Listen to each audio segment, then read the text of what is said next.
Bonjour, je m'appelle Khalifi Sarah. Je partage avec vous mon travail intitulé Effet du caractère des joints de grains sur la nucléation et la propagation des fissures lors de l'emboutissage profond des tôles d'acier d'eau.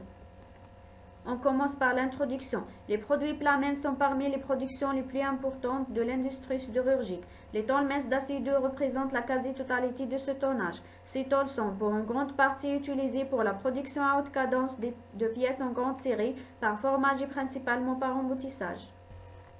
1. Matériaux et techniques d'analyse.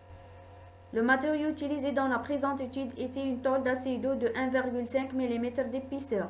Les principaux éléments d'addition sont regroupés dans le tableau 1. 2. Techniques d'analyse. Les observations métallographiques. L'analyse des textures par DRX et EBSD. 2. Analyse du problème industriel. L'un des problèmes des tôles minces d'acier d'eau destinées au formage est le problème de la fissuration lors de la fabrication des pièces par emboutissage. Dans cette ici, la zone de propagation des fissures au cours de la fabrication de la pièce est représentée sur la figure 1.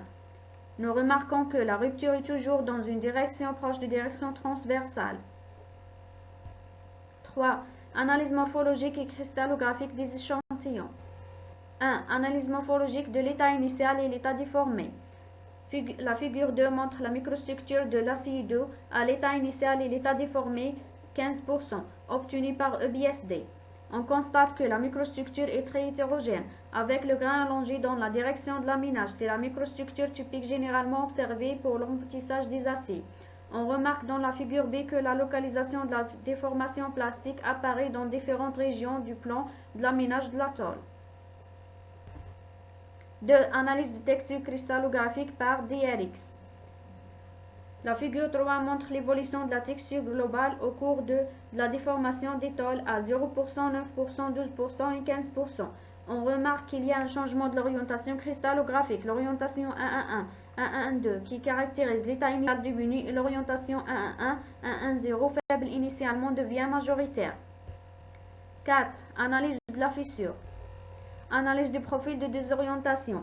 Nous avons complété ce travail par une analyse plus fine sur les orientations et les désorientations des grains autour de la fissure. Figure 4 montre que la fermeture de la fissure est effectuée sur un grain d'orientation 111, 110 avec une formation d'une cavité. La conclusion. Dans le présent travail, nous avons étudié le rôle de la texture cristallographique sur la propagation et l'arrêt des microfissures dans l'acier d'eau lors des opérations de formage par emboutissage profond. Merci de votre attention.